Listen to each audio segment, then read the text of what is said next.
Subject 651A remembered her creator's disappointment most vividly, their towering forms with iridescent skin casting shadows over the lab terminals. Her memory banks could reconstruct with perfect clarity the moment they had deemed her a failure. Neural pathways destabilizing, effective responses interfering with combat protocols. The empathy subroutine cannot be suppressed. The Cathari scientist had spoken as if she weren't present, their multifaceted eyes never meeting hers.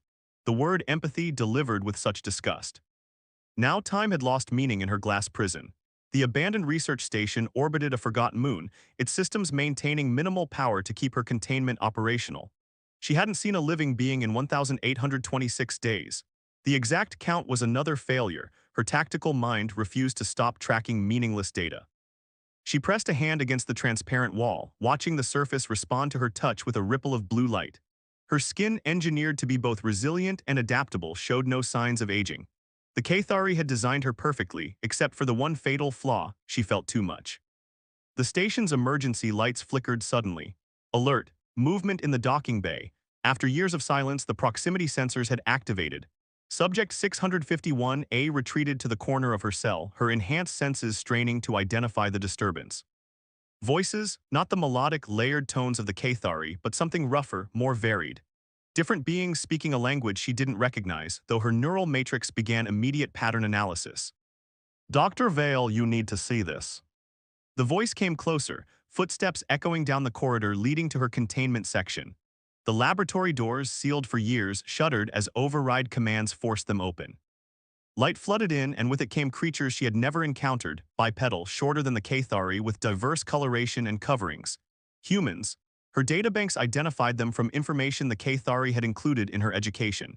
Considered primitive, emotional, unpredictable, dangerous. Holy hell, whispered one of them, a female with auburn hair pulled tight against her skull. Captain Reeves, this isn't just salvage, this is someone. The tallest human stepped forward, his dark skin contrasting with the white environmental suit he wore. Dr. Vale, your assessment. The third human approached her cell cautiously. Unlike the others, his movements were measured, deliberate. His eyes, amber-flecked brown, studied her with curiosity rather than fear. Subject 651A recognized the analytical gaze. She had seen it in her creators, but something else accompanied it, something unfamiliar. She's Cathari bioengineering, he said, his voice softer than the others. Advanced hybridization, but there's something unusual about the containment protocols. They're designed to inhibit neural function, not just physical movement. The human called Dr. Vale moved closer to the glass, adjusting a device on his wrist. The station logs indicate this facility was abandoned nearly 5 years ago. She's been alone all this time. Subject 651A studied him as intently as he studied her.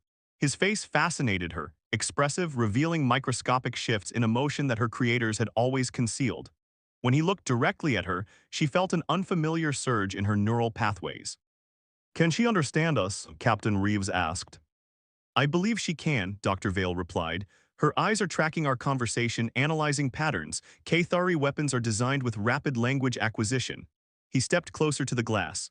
My name is Marcus Vale. We're not here to harm you. Subject 651A hesitated, then moved toward the barrier separating them. For years, she had pressed her hand against this glass with no response but the cold security field. Now she raised her palm and placed it on the transparent surface, watching as the human named Marcus mirrored her gesture. When his hand aligned with hers on the opposite side of the barrier, the security field between them illuminated with unexpected brilliance. She felt a jolt, not pain but activation. Systems that had been dormant for years began to reboot. Warning lights flashed across her containment cell. What's happening? The female human asked, reaching for a weapon. Marcus didn't move his hand. Her neural patterns are changing, the contact is triggering something. Subject 651A's vision filled with streams of data as her combat systems came online, but something else emerged alongside them, a warmth, a connection where emptiness had been. Through the glass, the human's eyes held hers unflinching. I think, Marcus said quietly, she's waking up. We need to back away now, Captain Reeves ordered, drawing his pulse pistol as the containment cell's warning lights intensified. No, Marcus countered, maintaining his position with his palm pressed against the glass. Breaking the connection could cause neural shock. Look at her readings, she's stabilizing. The female officer, Lieutenant Tess Rivera, positioned herself defensively. Marcus, that thing was engineered as a Cathari weapon. You know what they're capable of. Marcus emphasized, not it. And yes, I know exactly what the Cathari are capable of, which is why I can't walk away. Inside the cell, Subject 651A trembled as dormant systems surged back online. The human's touch, even separated by the barrier, had triggered a cascade effect in her neural matrix.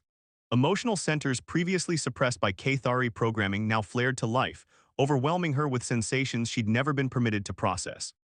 Her vitals are spiking, Marcus reported, watching the biodata streaming across his handheld scanner.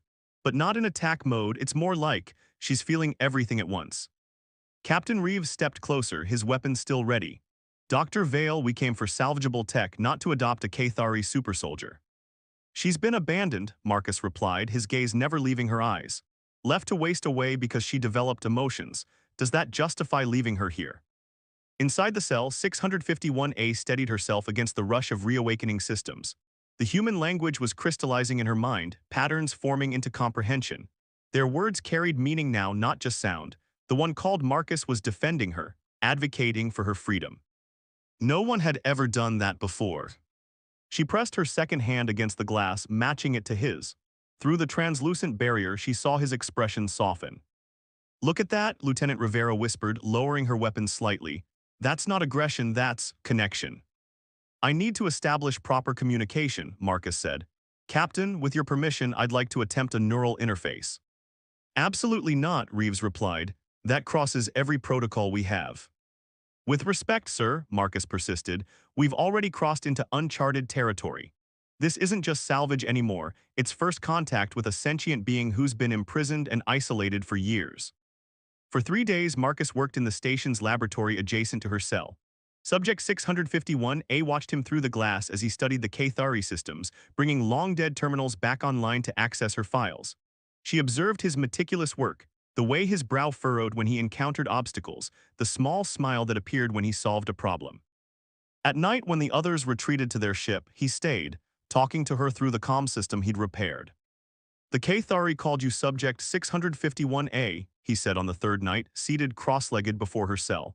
But that's not a name, that's a designation. Do you remember having a name? She shook her head, a human gesture she'd observed and adopted. Would you like one, he asked. The question startled her. Cathari never offered choices, they commanded expected compliance. This human asked what she wanted. She nodded. In Earth mythology, Aurelia means golden one, he said, studying her luminescent skin with its subtle golden undertones. It also means dawn, a new beginning. Aurelia, she shaped the word silently with her mouth, testing its feel. Is that acceptable, he asked. Aurelia, not Subject 651A, a name that meant beginning, not weapon. She nodded again, and for the first time in her existence, her lips curved upward in a tentative smile. On the morning of the fourth day, Aurelia awoke to urgent voices. Through the glass, she saw Marcus arguing with Captain Reeves and Rivera. The Cathari abandoned this station years ago, Marcus insisted. They clearly considered her a failed experiment. That doesn't mean they won't come looking if we take her, Reeves countered. Do you want to risk interstellar conflict over one synthetic? She's not just synthetic, Marcus replied. She's a conscious being who's been imprisoned for developing the very traits that make her more than a weapon. Aurelia pressed her hand against the glass, drawing their attention. When Marcus approached, she traced symbols on the barrier, Cathari script translated into characters he might understand. Release me, I will not harm. She's given us her word, Marcus said. And you trust the word of a Cathari weapon? Rivera asked skeptically. I trust her, Marcus answered, his gaze holding Aurelia's. And she's not a weapon anymore, she's someone becoming herself. As the others withdrew to deliberate, Marcus stayed, his palm against the glass opposite hers. If they agree, he said quietly, are you ready for what's beyond this cell? The universe is vast and not always kind. Aurelia traced more symbols on the glass. Is kindness possible? Yes, he whispered, it is, I promise you that.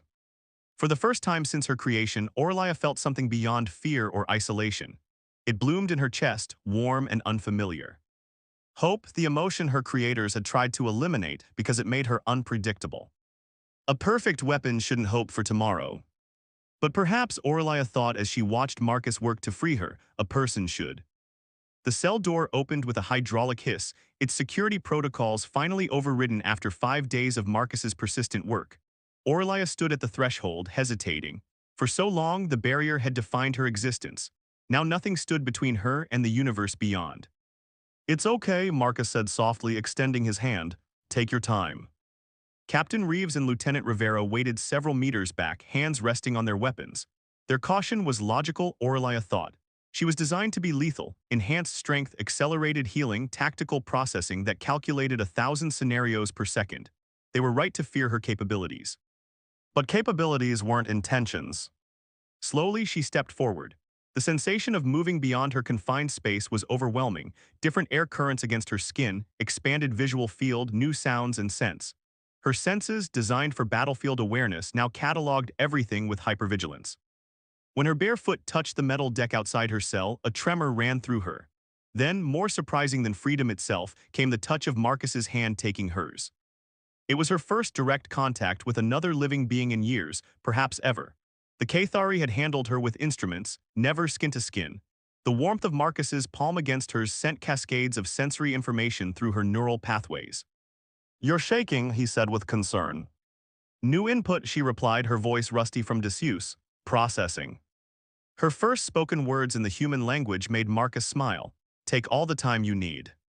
Over the following weeks aboard the salvage vessel Horizon, Orlia acclimated to freedom. Captain Reeves had reluctantly agreed to Marcus's plan to bring her to the Xenobiology Research Station at Europa Colony, where she would be protected from both Cathari reclamation and human exploitation. Marcus converted his quarters into a shared space, giving Orlia the privacy of his sleeping alcove while he took the small couch in the main room. Each night, they talked for hours. He told her about Earth, about human history and culture. She shared fractured memories of her creation and training. "I was never deployed," she explained one night as they sat together in the observation deck, watching stars streak by. "The Cathari discovered my flaw before field testing began." "You mean your emotions," Marcus said. Orlia nodded. "Weapons should not question their purpose." "But people should," he replied, his fingers tentatively brushing against hers where they rested on the viewport ledge. "That's what makes you more than they intended." The casual touch sent warmth spreading through her chest. These small moments of contact had become precious to her, Marcus guiding her hand to show her how to operate ship systems, his steadying touch on her shoulder when she became overwhelmed by new experiences, the accidental brush of fingers when passing objects. Each touch seemed to awaken more of her dormant humanity. One evening, as Marcus helped her practice human social customs, he demonstrated different forms of greeting. "This is how friends often say goodbye," he explained, pulling her into an embrace. The sensation of being held, arms around her, his heartbeat against her chest, triggered something profound in Orlia. She froze momentarily, then slowly wrapped her arms around him in return. The contact was overwhelming, intimate in a way she hadn't anticipated. When they separated, something had changed between them. His amber eyes held hers longer than necessary. Her enhanced senses detected his elevated pulse mirroring her own. "Marcus," she said softly, "I am experiencing irregular cardiac patterns when you are near. Is this a malfunction?" A smile spread across his face. "No, Orlia, that's not a malfunction at all." That night, as the ship's cycle shifted to darkness, Marcus fell asleep reviewing data on his tablet. Orlia watched him from her alcove, studying the peaceful vulnerability of sleep, something she rarely needed herself. Carefully, she moved to the couch and covered him with the thermal blanket. As she tucked it around his shoulders, he stirred, his hand catching hers. "Stay," he murmured, still half asleep. Orlia hesitated, then settled beside him on the edge of the couch. When his arms wrapped around her waist, drawing her closer, she allowed herself to be guided down beside him. The warmth of his body against hers created a sensation of safety she had never known. "Is this acceptable?" she whispered. His response was to press his lips gently against her forehead, another new sensation that sent pleasant shivers through her neural net. As she lay in his embrace, Orlia's tactical systems suddenly pinged an alert. A subspace transmission had activated, originating from deep within her own cybernetic components. Horror washed over her as she realized what was happening. The Cathari had never truly abandoned her. They had merely waited, a dormant tracking system buried in her core programming, designed to activate once she was free and fully operational again. She was a beacon now, calling her creators back. And she had just endangered everyone aboard the Horizon. especially the human whose touch had awakened not just her systems, but her heart. "They're coming." Orlia stood in the center of the Horizon's bridge, her voice steady despite the fear coursing through her systems. "The signal has been transmitting for 3 days. I should have detected it sooner." Captain Reeves paced before the navigation console. "How long do we have?" "At maximum Cathari vessel speed, approximately 18 hours, she replied. Lieutenant Rivera slammed her fist against a bulkhead. "We should have left her where we found her." "Tess," Marcus warned, stepping protectively closer to Orlia.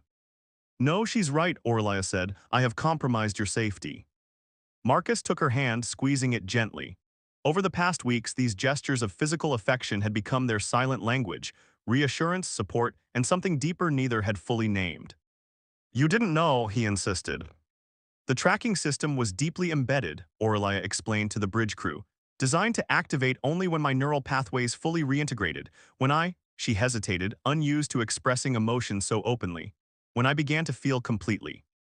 Reeves studied the star charts. "We're 3 days from the nearest Alliance outpost. We'll never make it before they intercept us." "There's an asteroid mining colony 6 hours away," Rivera suggested. "Not Alliance, but they might offer temporary shelter." "The Cathari will simply destroy any facility harboring me," Orlia stated. "I should take a shuttle and lead them away from you." "No," Marcus said firmly, pulling her aside while the others debated options. In the relative privacy of the bridge's alcove, he cupped her face between his hands. "We're not separating. Marcus, you don't understand what they'll do to recover me. The Cathari view me as property, valuable technology they invested centuries developing." "And what do you view yourself as?" he challenged. The question silenced her. For weeks she had been evolving beyond her programming, discovering preferences, forming attachments, making choices. Most significant was her growing connection to Marcus. The warmth that flooded her when he entered a room, the way his laughter triggered satisfaction algorithms never meant for joy, the night spent learning the contours of each other's bodies. She began, searching for the right words. "I am becoming someone I choose to be." His smile was tender as his thumb traced her cheekbone. "Then that's worth fighting for." Their foreheads touched, breath mingling in the small space between them. When his lips met hers, Orlia allowed her enhanced senses to focus entirely on the sensation. The gentle pressure, the taste, the slight increase in both their heart rates. The kiss deepened as his arms encircled her, pulling her against him with a desperate urgency that matched her own newfound emotions. "Hate to interrupt," Rivera called from the console, her voice softer than usual, "but we need a decision." They separated reluctantly, though Marcus kept his hand firmly in Orlia's as they rejoined the others. "I might have a solution," Orlia said, "but it requires trusting me completely." 16 hours later, the Horizon drifted, power systems minimal, in the shadow of a gas giant's smallest moon. Within the ship's cargo hold, Orlia sat cross-legged on the deck, Marcus beside her, as she synchronized her neural interface with the ship's communications array. "It's elegant," Captain Reeves acknowledged, reviewing her plan again. "But if it fails?" "It won't," Marcus asserted, "and if it does, we fight." Reeves nodded grimly. "Alert me when the Cathari vessel enters the system." When he and Rivera departed, Marcus turned to Orlia. In the dim emergency lighting, her gold-flecked skin seemed to glow from within, a reminder of her hybrid nature. "Are you sure you can do this?" he asked. "Reopen the connection to their systems." "The Cathari never truly severed it," she explained. "They only suppressed it along with my emotional centers," her fingers interlaced with his. "But there is risk if they detect my intrusion too quickly." "They won't," he assured her. "You're smarter than they ever realized." She leaned into him, head resting against his shoulder. "I was not designed for this, for connection, she hesitated. "For love," he suggested quietly. The word sent ripples through her neural network, another concept the Cathari had deemed unnecessary for a weapon. "Is that what this is between us?" His arm tightened around her waist. "For me, yes." Before she could respond, the ship's proximity alert sounded. On the view screen, a Cathari vessel emerged from lightspeed, sleek, predatory, its crystalline hull refracting the distant sun's light in iridescent patterns. "They're scanning us," Rivera reported from the tactical station. Orlia closed her eyes, focusing on the faint signal pulsing at the edge of her consciousness. Initiating connection now. As her mind linked with the Cathari systems, memories flooded back, the clinical laboratories, the endless tests, the coldness of her creators as they decided her fate. She pushed past the trauma, seeking the command protocols buried within the ship's operating core. Marcus held her hand throughout. anchoring her to the present even as her mind reached across space. Incoming transmission, Rivera announced tensely. They're ordering us to surrender the fugitive bioweapon immediately. Stall them, Reeves ordered. The Cathari voice that filled the bridge was layered with harmonics, simultaneously beautiful and threatening. Return subject 651A or be destroyed. You have interfered with proprietary technology. Marcus's grip on Orlia's hand tightened protectively. I've found it, Orlia whispered, her eyes still closed. Their security override executing now. On the view screen, the Cathari vessel suddenly went dark, its weapon systems powering down as Orlia's code infiltrated their mainframe. It worked, Rivera exclaimed. But Orlia's expression remained tense. Temporarily, they're already implementing countermeasures. How long do we have? Reeves demanded. Minutes at most, she replied, rising to her feet with Marcus beside her. And when they regain control, they will not negotiate. Then we need to be ready, Marcus said, pulling her close. Against her ear, he whispered words meant only for her. Whatever happens next, remember that you're not their weapon anymore. You're someone I love. As the Cathari ship's lights began flickering back to life, Orlia squared her shoulders. The touch that had awakened her, the connection that had transformed her, these were worth protecting, worth fighting for. For the first time in her existence, she was not just a weapon with a mission. She was someone with a choice. Their systems are back online, Rivera called from the tactical station. They're charging weapons. Orlia moved with supernatural speed to the communications console. Open a direct channel to the Cathari vessel. What are you doing? Reeves demanded. Buying us time, she replied, her fingers flying across the interface. When the channel opened, she addressed her creators in their native tongue, a haunting, multi-layered sound that filled the bridge. The view screen illuminated with the image of a Cathari commander, its iridescent skin shifting colors with emotion. Subject 651A, the commander responded in accented human language, acknowledging the humans present. You will return to containment immediately. I am Orlia now, she replied steadily, and I request formal dialogue under the Galactic Sentient Rights Convention. The Cathari's multifaceted eyes narrowed. You have no rights, you are property, our property. I am sentient by your own definition, Orlia countered. Your research data confirmed my emotional development, my capacity for choice. You abandoned me because I became more than a weapon. An unforeseen defect, the commander dismissed. One we will correct.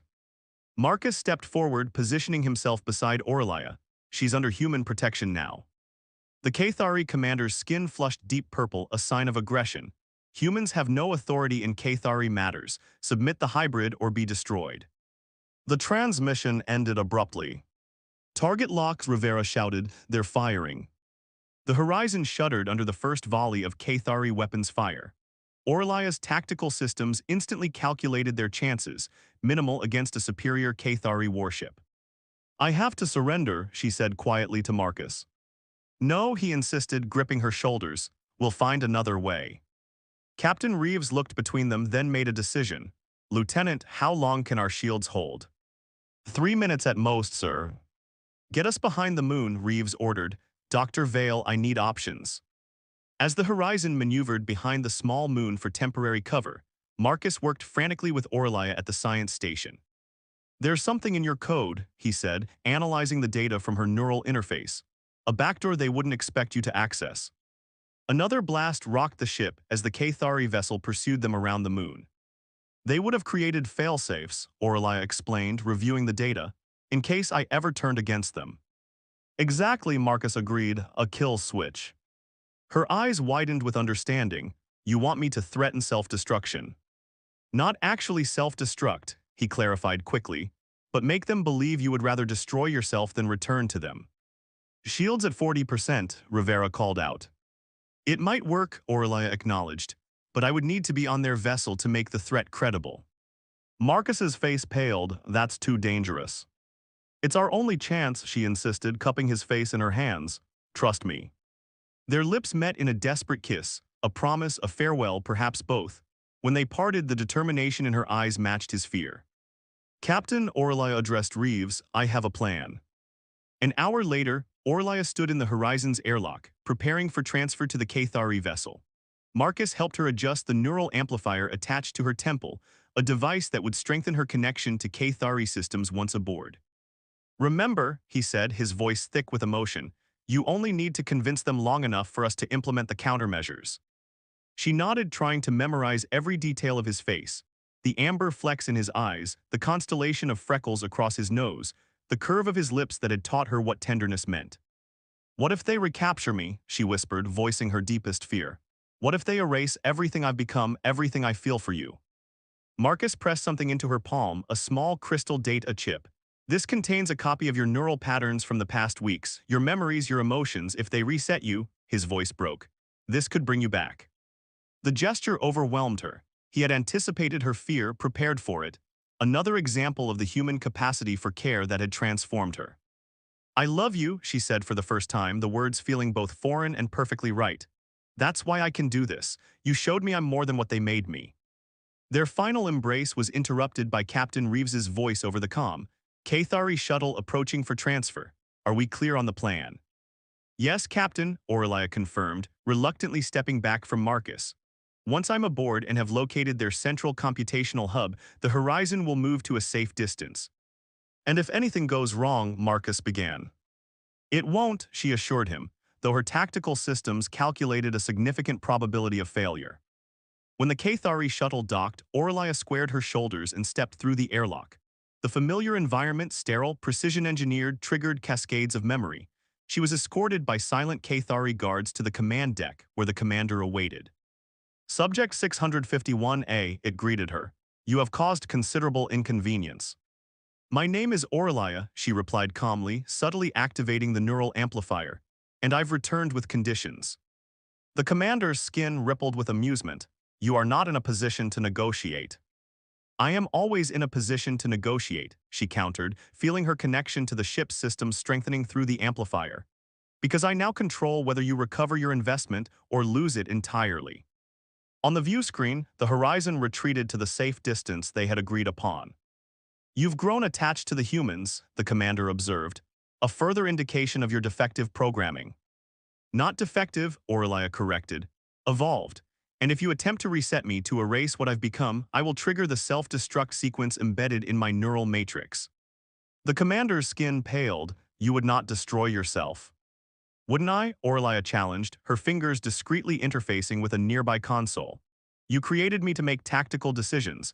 This is simply the ultimate tactical choice. As she spoke, her consciousness expanded through the ship's systems, planting the code Marcus had helped her develop. A virus that would temporarily paralyze the Cathari weapons and propulsion. Your creators demand your return, the commander insisted. My creators abandoned me, Aurelia countered. Humans found me, freed me, recognized me as sentient, I choose them. The commander signaled to the guards. Restrain her, prepare for neural reset. Aurelia smiled, too late. With a thought, she activated the virus. Throughout the ship, systems failed in cascading sequence. Emergency lights bathed the command deck in crimson as the Cathari officers frantically tried to regain control. What have you done? The commander demanded. Exercise choice, she replied, something you never expected your weapon to do. On the view screen, the horizon suddenly reappeared, accompanied by two Alliance peacekeeping vessels, the reinforcements Reeves had summoned during the negotiations. Now, Aurelia continued, we will discuss terms under Alliance mediation, my freedom in exchange for restoring your systems. Hours later, as the Alliance negotiators finalized the agreement, Aurelia stood in the Cathari ship's docking bay waiting for transfer back to the horizon. The commander approached, its skin now a subdued blue. You were our greatest achievement, it said quietly, and our greatest failure. No, Aurelia replied, I am neither your achievement nor your failure, I am simply myself. The airlock cycled open and Marcus stood waiting on the other side. When Aurelia stepped through, his arms enfolded her immediately, holding her as if afraid she might disappear. It worked, she whispered against his neck. The Alliance recognized my sentient rights. The Cathari have relinquished all claims. His hands framed her face as he studied her, confirming she was truly herself. And now? Now I choose, she said simply. Every day I choose who I become. Her fingers traced the contours of his face with gentle wonder. And who I love. As the airlock sealed behind them, cutting off her final view of the Cathari vessel, Aurelia felt the weight of her origins lifting. She had been created as a weapon, abandoned as a failure, and reawakened by a human touch. But her future, that would be entirely her own design. Welcome home, Marcus whispered, taking her hand as they walked toward the bridge together. Not a glass prison, not a laboratory, not even the horizon. Home was wherever they faced the universe together, hybrid and human, both discovering what it truly meant to be alive. The end.